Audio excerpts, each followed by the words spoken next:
But Havlicek steals it. Havlicek stole the ball. Down goes Frazier. Down goes Frazier. Down goes Frazier.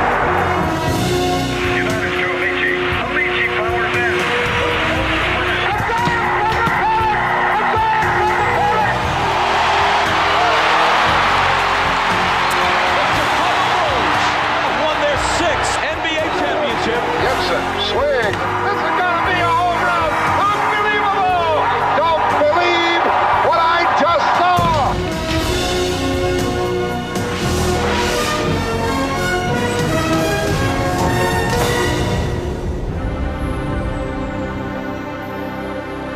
Hello, I'm Chris Fowler for Sports Century.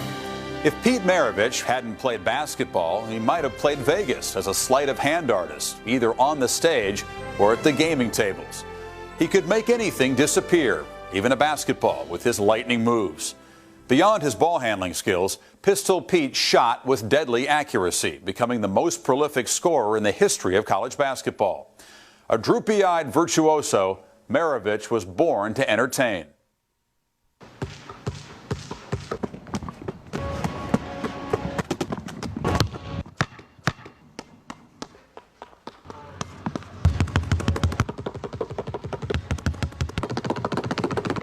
You're looking at Pistol Pete Maravich, in my opinion, the greatest playmaker playing today.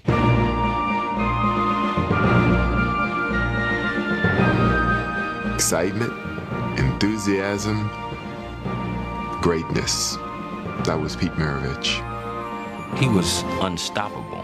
It was as if you had melted down all 12 Harlem Globetrotters and then filled up this skinny 6'6" white frame with everything they had. Everything just stopped. It was like, wait a second. Did he just do what I think he did? You were never quite sure what he was going to do with the ball in the open court because he had 1,000 moves to either shoot it or pass it. Give him that much room and he'll burn you. He faked with his right hand like he was going to the player on his left, and he just whiffed it, and then he hit it, tipped it with his left hand to the player on his right, who went in for a layup, and the officials called traveling. And Pete went crazy. He went to the official and said, "You can't call that. You've never seen that move before." Nobody handled the ball better than Pistol, but he wasn't just satisfied with that. He had to put a little show on for the fans. I asked him once if he'd ever played a perfect game. He said, no, but I'm going to. So some night I'm going to take 40 shots and I'm going to make them all. He was an entertainer at heart, and his ability to pass the ball and dribble the ball and do outlandish things on the court, which sometimes even overruled the game, that was Pete Maravich. Pete Maravich was Showtime before there was Showtime. I think that the only problem with Pete Maravich was the 4 other guys. He just didn't relate to the rest of the team. He was the ultimate outsider. He was the great white player in a black man's sport. He was an individualist in a team game. He didn't really understand basketball, other than dribbling the ball through his legs behind the back and pass behind the back, which almost everyone could do. He didn't understand the game of basketball. People just salivated by getting him on a one-on-one situation. He had 250 players in the league that he was going to compete against that were going to try to knock him down every time he put the ball between his legs or did something that was flamboyant. Pistol was way ahead of the game. Pistol got the reputation of being a hot dog because he was so talented that he was bored with the game. People would point fingers at him. Well, he's too selfish. He takes too many shots. That's why they don't win. Drafted by Atlanta in 1970, Pete Maravich entered the pros as a high-dollar, high-profile player whose flamboyant talent belied the pressures that were building within. I can remember him in training camp in Baton Rouge, and one year when he was with the Hawks, and how isolated he was from the rest of the team. Pete was in his own world. With teammates, he was aloof. With opposing players like myself, he was aloof. You just knew of the legend of Pistol Pete, but you didn't know Pete Maravich. There was a wild streak in him, and you could tell it. The PR man at LSU said, you know something, if he doesn't change, something's going to happen. He'll never live to be 30. He got wrecked in the cocktail lounge, and he's ranting and raving, and of course he jumps up and cracks his head on the table, splits his head wide open. I remember waking up early in the morning to a phone call and heard the girl that I was with talking, and she said, "That was my husband on the phone." And I said, "Your husband?" She said, "Yes, I'm separated, and so is the other girl." Well, I immediately hollered upstairs for Pete. Finally got him to wake up. I said, "Man, we got to get out of here." So we got our clothes on and we're running, and we're starting to go out the front door, and we see this car pulling up, or I think it was a pickup truck actually, with two guys in it. So we go running, and it was on the second floor already. So we open this window and we're looking down, and it's about a 10-foot, 12-foot drop to the ground. And so we didn't have any choice. Boom, we're out there. I've thought about suicide many times in my life. It would have been easy for me. I used to take my Porsche 135 miles an hour across a bridge called the Lake Pontchartrain, just to air myself out and air the car out. It had been so easy just to take that wheel and turn to the right, just about 10 degrees, and it had been history for me. In a lifelong search for stability, Maravich wandered into bizarre realms. He claimed that he believed in visitors from outer space, and that on his condo in Atlanta he had gone up on the roof and painted in red paint, "Take me." UFOs, karate, transcendental meditation, vitamins, fasting, being a vegetarian. He was always searching for some kind of peace that he couldn't find in basketball. He tried to change his personality, and he tried to please so many people that he was a different person all the time. And when that happens, you eventually lose your identity. And that's what happened to Pistol at one point. He lost his identity, and because of it, things start falling apart for him. The seeds of Maravich's eventual disconnection were planted in childhood by a father whose only means of self-expression was a game.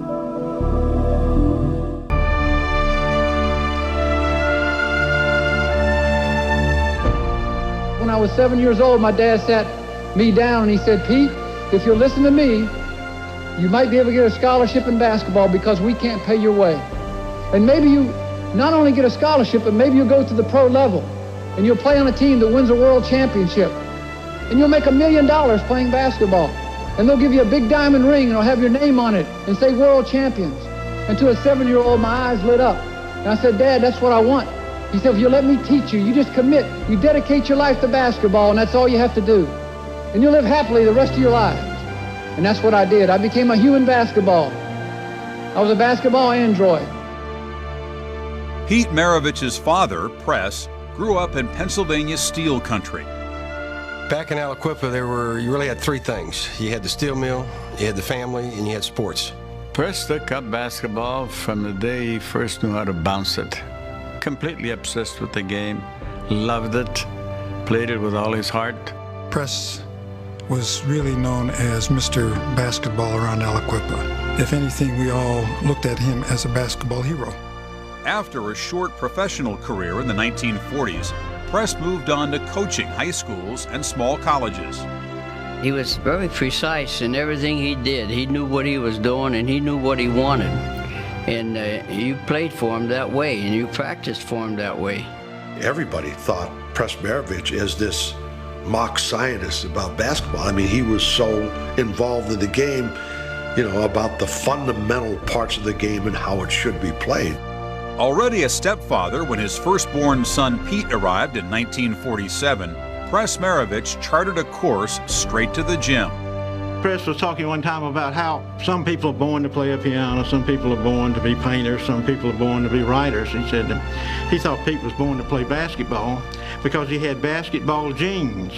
Pete would come on the court in the backyard and say, "Let me shoot, give me the ball." And Press would say, "No, go back in the house, you're too small." And Press said on one occasion he'd left the ball on the court and went back in the house and looked back through the kitchen window and he saw that Pete had slipped onto the court, picked up the ball and started shooting. And Press says, "I knew at that moment I had him." It was like his dad was dangling something out in front of him and would intrigue him, and Pete would get interested in it, and then his dad would take another step and then another step until he was hooked and he was obsessed by the game of basketball. When he was 12 years old, he opened the window to his room, jumped out of the window, and spent the night in the woods cuddling a basketball. When Press was at the wheel of the car, Pete would sit in the back seat by the window, put the window down, and as Press drove slowly, Pete would dribble the ball. Now, I mean, that's an eerie connection with basketball. In 1956, the Maravich family moved to South Carolina, where Press went to coach Clemson. While he built a reputation in the ACC, Pete was building one of his own, playing on the high school varsity as a 12-year-old. In 1959, he threw a pass between his legs, and the crowd went berserk. It was a small crowd, but they went nuts. And at that time, something clicked in him, very much like any entertainer. When practice was over at high school, he would stay another hour or two, just ball handling and shooting hook shots from half court, stuff like that. He was about 5 foot, weighed about 80 pounds when he was in the 8th grade. He used to sit out there from 20, 25 feet, shoot from the hip. That's when he got that pistol name. When Press became assistant coach at North Carolina State in 1962, the family moved to Raleigh. At Broughton High School, it was clear that Press's passion had transferred to his son. Pete was always the last one to leave the court, and when Press would be there to pick him up, he would say, "Well, come on, Pete," and Pete would always put him off. "Dad, I've got a little bit more to work on. You know, I've got something else I need to do." And Press would look at me and he'd say, "How about that kid?" He said, "Oh, Jack, the world wants this kid." He said, "Where do you see him play?" He said, "He's just a marvelous player. He does everything. Sees the floor, makes the pass, can handle, can shoot it long." I said, "Press, can he defend?" "Well, yeah, he can do that too." The thing that really was impressive that he never took his eye off the basket. I mean, you could turn him upside down and you'd always look at him and his eye would still be on the basket. He was in his little dream world on that basketball court. But as we would, venture out and go to clubs and stuff like that, he would be tagging along behind. When I knew him in high school, he was this jittery, jerky kind of a guy, the kind of guy that, probably some psychologists today would have him on Ritalin. He was probably just too jerky. He couldn't concentrate. He couldn't sit still. Trying to be friendly to Pete was kind of hard because he would start looking down and moping around. He wouldn't really care, in particular if there were girls involved. While Pete led Broughton to the state semifinals in 1965, Press, in his first year as North Carolina State's head coach, won the ACC tournament. Father and son stood together on the brink of a dream. Press was determined to coach Pete. All of us who knew Press knew that that was his lifetime goal, to coach Pete in college. But unfortunately, he didn't hit those books as hard as he should have when he was a young man. Consequently, he didn't quite make the grade on the SATs. While Pete spent a year at a nearby prep school, his father let it be known in the college coaching fraternity that a package deal was possible. He didn't have to wait long. Press was making around $12,500 head coach at NC State, and I think he got around $15,000 to go to LSU. And Pete wasn't accepted at NC State, so both of them, to go to LSU, and then it's history from there. I can remember the first day I saw Press Maravich at a press conference at LSU, the first one he had as a coach. And before he got halfway through, he said, "Boy, there's going to be a guy next year at LSU who's going to be the greatest basketball player in the world, my son, Pete."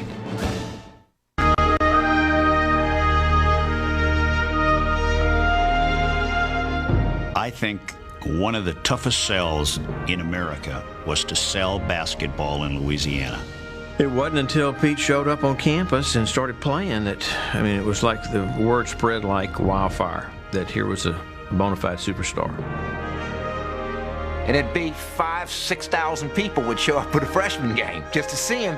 And then they'd have the varsity game and it would be like 600-700. After averaging 44 points on a freshman team that lost just once, Pete joined his father on the LSU varsity in 1967. In his first game, he took 50 shots. Pete was there to bring in the people. Pete was there to do the scoring, and we were there to do whatever we could to help that along. Press recruited players, at least in my opinion, that had the body to set good screens, and Pete was very good at stepping around those screens. Somebody asked me what it was like trying to guard Pete. I said, imagine yourself in a big, dark, pitch black room, and they put you in there, and it's full of refrigerators, and there's a housefly in there, and they try to catch it. You run around, you keep running into all these big refrigerators, you don't see them, and boom, boom, boom, and it's impossible to even try.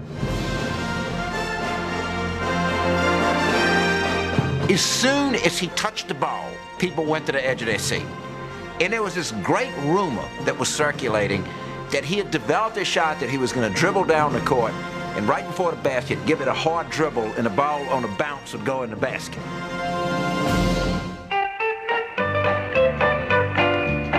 People of Pete Maravich's generation all wanted to play basketball like he did. Guys were in the low-cut sneakers and the trim white socks and the tight-fitting pants. And Pete showed up with his hair flopping all around, and he had these ugly old high sweat socks that just flopped all over the floor. The pistol and his papa, the pistol and his papa, the pistol's done and gone and shot his way up to the top. He's played his way into the heart of almost everyone, and down in Louisiana, the pistol is Top Gun. Those of us that were close to Press could tell how proud he was of Pete, and behind Pete's back he would just say glorious things about Pete. He would never tell Pete that he was that great. Part of what Pete was searching for was his father's approval, and I don't think he got it very often. He was so obsessed by the boy and his talent that he would take the films home and would play them over and over and over and over and over again all night. They had strong wills, short fuses, and on the court, at timeouts, they'd chew each other out. Press usually won, but Pete would go out after a timeout and do something so spectacular, the old man would throw up his hands and say, you know, what can I do? I remember one game in particular during a timeout where Press said, we're going to do this, and Pete said, well, why don't we try that? And he basically ended up, you know, smacking him on top of the head and said, Pete, he said, I'm the coach, you're the player, we're going to do it the way I say to do it. While Pete interacted with his father on the basketball court, his mother, Helen, was finding it increasingly difficult to live in the shadow of their mutual obsession. She was agoraphobic, which is she was afraid of crowds and afraid to leave the house. I was in school 4 years with Press as the coach, the 4 years he was at State, all 4 years, and probably saw Helen a half a dozen times. She most of the time didn't even come to games. The sad thing about that was when she was in public, she was just absolutely marvelous. A wonderful lady, but she just, I think, crawled within herself. His mother was an alcoholic. I don't think anybody identified that problem at the time. Nobody talked about that problem at the time, but you could put things together. Press had a hard life because he'd go on the road with the LSU team and come back, and the house is in disarray.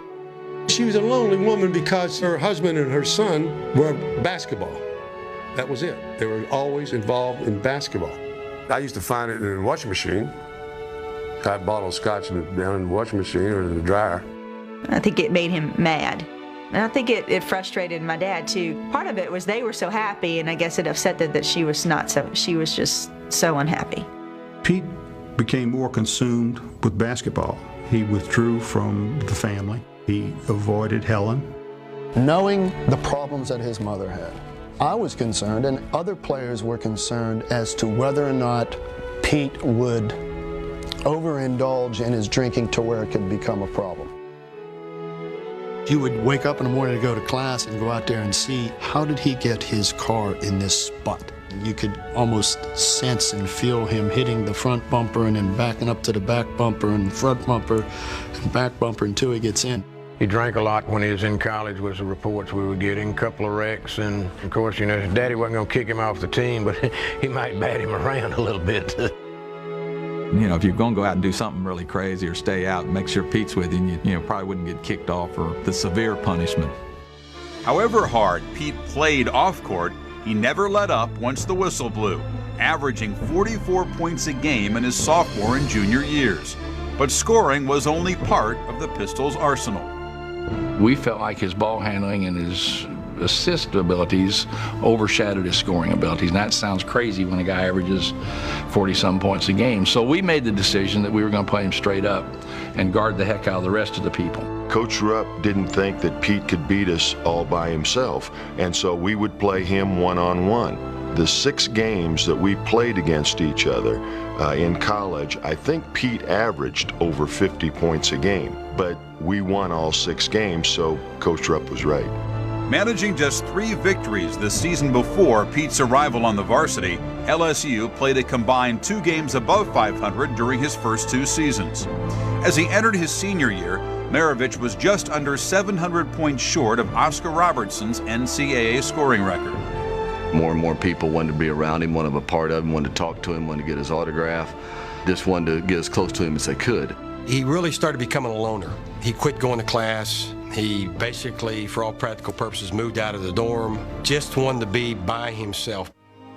On the floor, Pete stayed on pace. In the second half against Ole Miss in late January of 1970, the Pistol was a point short of the Big O. There must have been 50 photographers at the game, and every time he would, shoot the ball, all these cameras would go off. And he must have missed 6 or 7 in a row before he finally made the shot that broke the record. And when he did, it was just, it was an unbelievable, huge burden off his back. We were there to create magic, and he was there to create magic, and he created it that night. Leading LSU to a 22-10 record, Maravich broke his own Division I record by averaging 44.5 as a senior. He finished his college career with 3,667 points. Well, what I do every year in my first notes column of the year is I just remind people of what Pete Maravich did, that he averaged 44 points a game for 3 seasons. And I don't think people understand what that number is, and that's a number that will never be approached ever again in college basketball. I think without a doubt, he was the greatest offensive player ever to play the game. If you want to break his record, that was with no three-point shot. All you have to do is score 15 three-pointers every game you play your entire college career, and you'll break Pistol's record. No one's ever going to do it. As the all-time college scoring champion, Maravich would face a new challenge in the NBA without his father on the sidelines. We are most happy to announce that Pete Maravich will play professional basketball for the Atlanta Hawks of the NBA. Outmaneuvering the ABA's Carolina Cougars, the Hawks signed the collegiate sensation for 5 years at nearly $2 million. But it wasn't only money that set Maravich apart. When I first came here and announced the starting lineups the first time, I got about 3 death threats because the people were complaining because I just mentioned black guys. Well, those are guys who were starting. But once Maravich arrived, the color green became the dominant issue. My reaction was, thank God for Pete Maravich. Over the 6 years that I was in the NBA, they told all of us that if you were 6'5" and under, you can't make any money. So at the time, Bill Russell and Will Chamberlain was the only 2 guys that were making money. When Pete came in, he changed the whole pay structure. Buoyed by Maravich's deal, Caldwell applied for a serious raise. I tried to explain to Joe that John Barrymore was a better actor than John Wayne, but John Wayne was paid more because he drew more fans. I understand the system say you got to have a so-called white superstar. That stuff should have went out when the civil rights movement ended. I don't believe it would have made any difference, particularly what color he was. Don't take away from Pete's ability by introducing the color. Joe Caldwell jumped. He went to Carolina, where there was a lawsuit and this and that and the other thing, because he wanted more money, couldn't get the money. There was grumblings about it. So there was an unrest that was starting because they wanted some money. Here's a white kid who hasn't played a day as a pro, making more than triple the salary of anyone else on that team. And it caused some dissent. They didn't have $60,000 to pay Lenny Wilkins. They couldn't pay me $50,000, but yet still didn't get Pete $1 million. So is that race or what? Unfortunately, Pete Maravich was, in my opinion, the great white hope here in Atlanta, and I think that hurt him tremendously because his teammates, for the most part, were black and were terrific guys. But when they got Pete Maravich, it was like he was going to do it all by himself. They got along with Pete great, off the court. On the court, they had some problems with him because if you had a 3-on-1 break, Pete might go down and give it behind the back and go out of bounds, and, they're running down the court trying to get a layup, and so they got testy sometimes with Pete. I would have liked to have seen Pete sacrifice a little bit more for the team during the course of his professional career, because I think his teams would have had greater success and he would have had greater success. The ball didn't get to him as often as it did on other teams. And frankly, there was a little clique that kept the ball away from him when he played with the Hawks. I think they felt like Pete probably got a little more publicity and press, especially in favor in Atlanta, because Atlanta was a predominantly white southern city. I can't believe it. His hair's still dry. It's still thick. It's still natural. His hair goes up. Incredible! That's just got to be the best hair in the league. Despite his national following and 24-point average, Maravich wasn't adding wins to Atlanta's effort to upgrade. Although they had reached the Western Division Finals the year before he arrived, the Hawks never won a playoff round in his 4 seasons. It seemed that without his father to guide him, Maravich was drifting. Pistol idolized Press Maravich. So you better be very careful and never once say, well, now, you shouldn't do it that way. What if Press had told him to do it that way? There would be points where he would go, 3, 4, 5 games, passing up wide open shots when he should have shot the ball. It was more management's handling of the situation than it was the personal relationship between the players. Nobody could tell Pete anything. If Pete did something, then they would take care of it. If he would have been more disciplined within his own life, not just in basketball, he'd have been way ahead of the game. But at this point, this was a troubled, angry, difficult to coach Pete Maravich, who also would take out his sorrows, in alcohol. I don't think Pistol could ever drink. In my opinion, 2 beers, and you have to get Pistol off the wall. He was a very carefree guy, probably drank more than he should have during his playing career. In February of 1974, Maravich boiled over after being ejected from a game in Houston for arguing with an official. In about the middle of the night, I get a call. I need to go up in the hallway where he's staying, very frustrated about his game, about a lot of things. Next day, everything was fine, except he was a little bit wild on the plane too. And I had no other choice but to suspend him. Cotton came to me at that point and said, we got to start thinking about making a move here. Well, I started doing that very quietly, and, it was very, very interesting. There was no interest. Interest did come from the New Orleans Jazz when the NBA expanded to 18 teams. The Pistol was going home.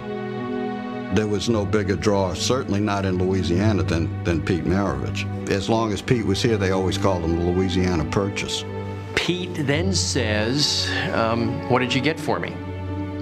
And I told him, trying not to be too elated, but I reeled off the picks we were going to get, laid the whole package. And there was a little pause, and Pete said, is that all? While Maravich was drawing crowds to the Superdome, Press had slipped into coaching obscurity. Fired by LSU in 1972, Press, now in his 3rd season at Appalachian State, watched over his wife's downward slide. Press did everything he could to help her alcoholism and to help her get over it. I remember the day very vividly where he came in the office and was very upset when she went back to alcohol. He had that contract and he had plenty of money and he was trying to help her and get her straightened out. It just seemed not to be working out, and it was kind of frustrating to him. I kept waiting for my wife to come home, and she didn't, and I said, well, that's not like her. She must be overseeing Helen. And I called over there, and actually a policeman answered the phone. They said Helen Maravich shot herself, and she was on the way to the hospital. 3 hours later, Helen Maravich was pronounced dead of a self-inflicted gunshot wound. She was 49. I saw a difference after his mother passed away. I saw a difference in Pistol. I saw a serene, almost kind of a lost individual. It was all the pressure that was placed upon him that wanted to chase him away from the game. He didn't know if it was worth it anymore.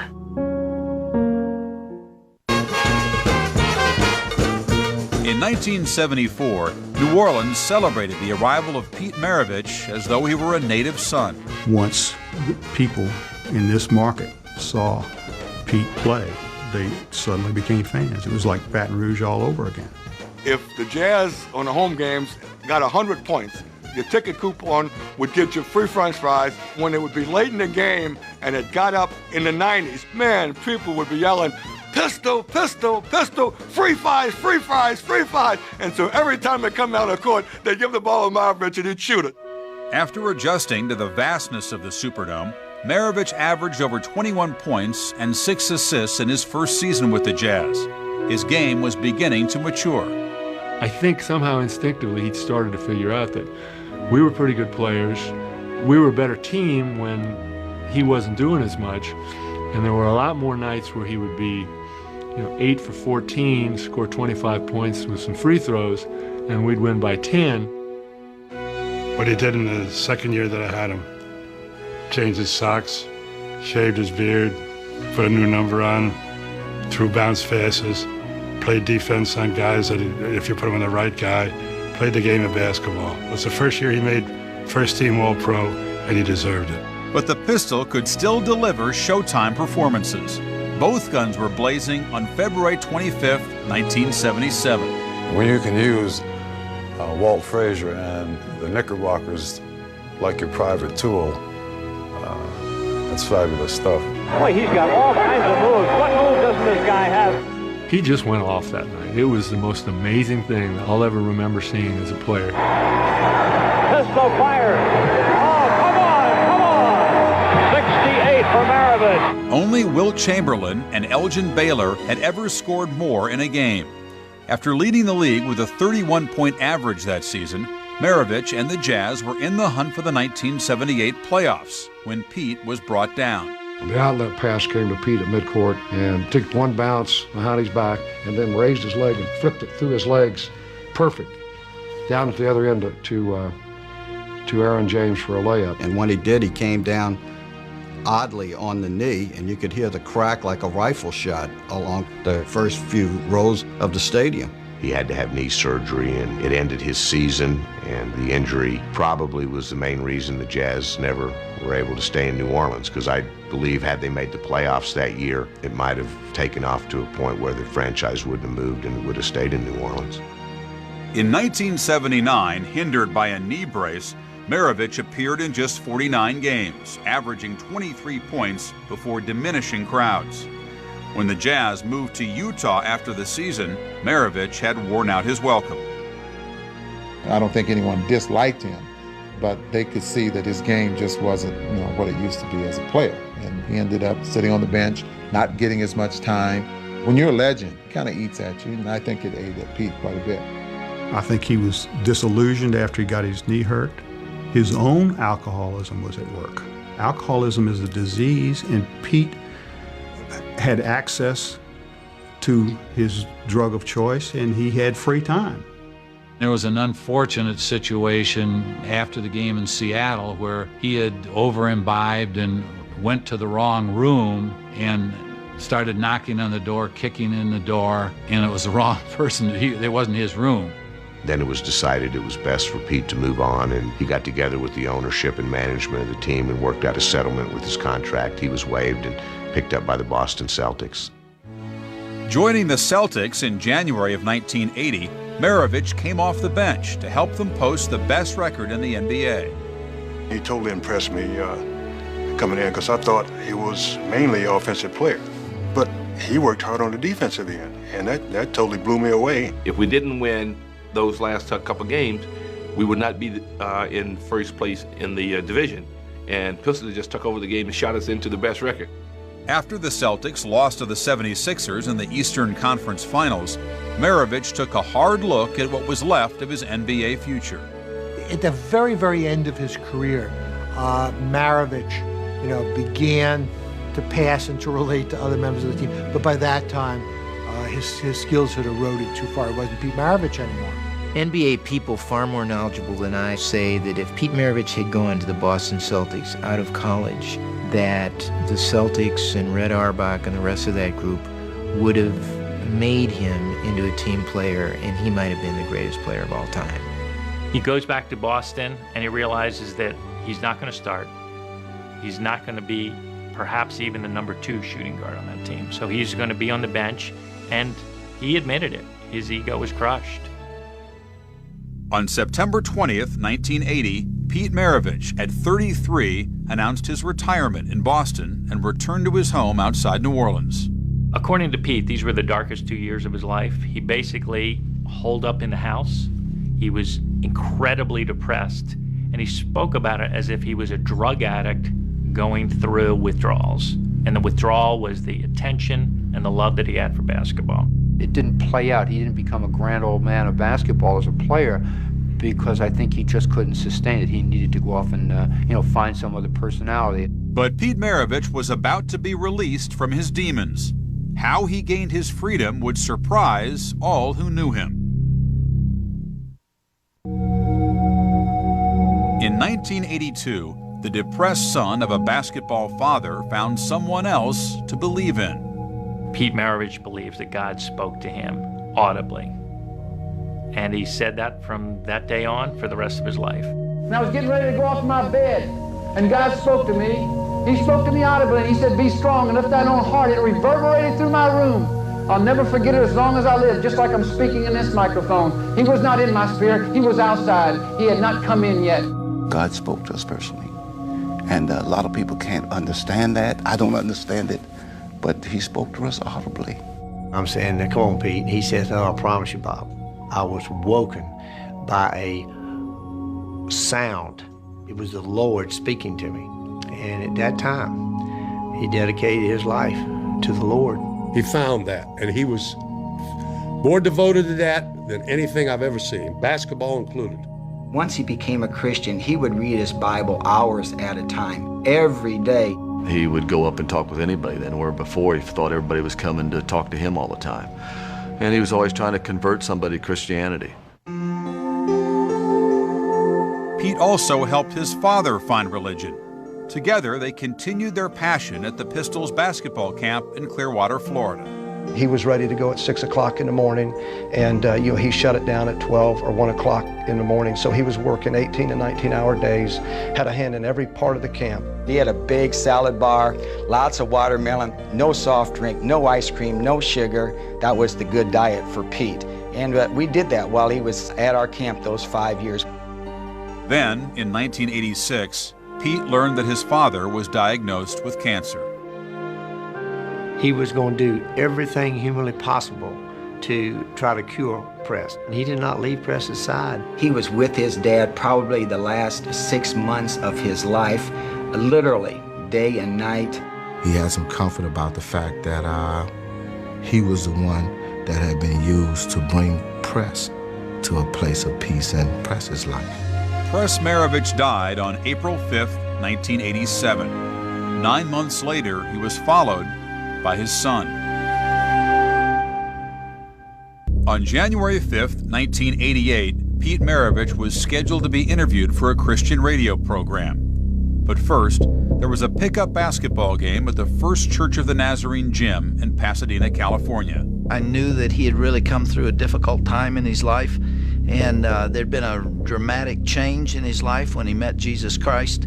And I really wanted to hear him tell that story, but I had not met him until that morning at 7 o'clock when we met at the gym to play basketball. I think he was going about half speed, but there was a move or two that he made that took our breath away. We played about 3 games, and at that time, some of the guys wanted to get a drink of water, some went outside to get some fresh air, and before I knew it, it was just Dr. Dobson and Pete on the court, and I was underneath the basket rebounding for Pete as the two of them talked. He said, "You know, I've loved being here today." He said, I've really got to get back into basketball, even if it's pickup stuff like this.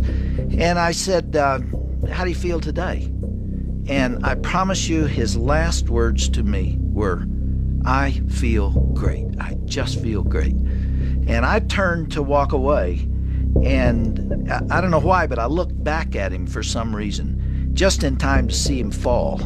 And he fell hard. He didn't break his fall. I mean, his face hit the boards. I walked over very carefully along with Dr. Dobson, thinking that Pete was going to jump in our faces, but as soon as we got close, we could see his eyes rolling back and the color in his face starting to change. And then I saw that he was in a seizure, and I got down over him, and I held his tongue and kept his air passage open for about 20 seconds. And then he just writhed once like that. His body moved once, and it was gone. The man died in my arms.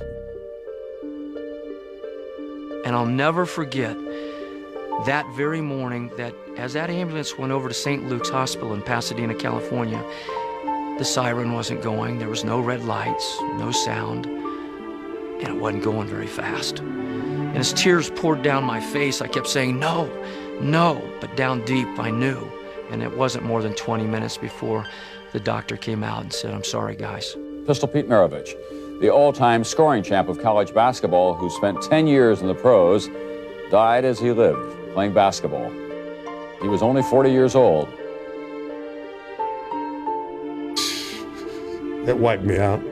I was out of it for about 6 months, I think, in another dimension. Because really, that's all I had was Pete. It just doesn't make sense that a guy could go through the rigors of an NBA game, let alone an NBA season, and not manifest any kind of symptoms at all, and then all of a sudden in a pickup game have it explode. At autopsy, he had only one coronary artery. Now, generally you have two coronary arteries. He was able to play professional and college basketball at the highest possible levels with no symptoms and no problems until much later in life. If you do remember some of Pete's background, there was some alcohol use at certain parts of his life. The official autopsy says that the single coronary artery led to some of the problems, but I think there'll always be debate about that. Maravich left behind his wife Jackie and their two sons, Joshua and Jason, who represented their father at the NBA's 50th anniversary ceremony in 1997, honoring the league's 50 greatest players. Charles Barkley is the one that sticks out most in my mind. He's the one that came up, pulled me and my brother to the side, told us Dad would have been real proud of us. I've only met Pete Maravich one time in my life, and he says, you know what, you were my favorite player. And I wanted to make sure to let them know that I acknowledged that and I appreciated that. That's one of the greatest compliments I ever got. Most artists, when they are living, people don't recognize them and recognize their great talent until after they're gone. And I think this is what really happened to Pete Maravich. It seems like to me everybody wants to dwell on the sad times or depressed time. He had a good life. He had a great life. He did what he wanted. He played basketball. That was his love. Then he ended up with his second love, his wife. And then he had his kids. And then he found Jesus. I think he died a happy person. If he was alive today, he would probably be walking down Bourbon Street handing out leaflets for Jesus. If he got one person out of 1,000, he'd be happy.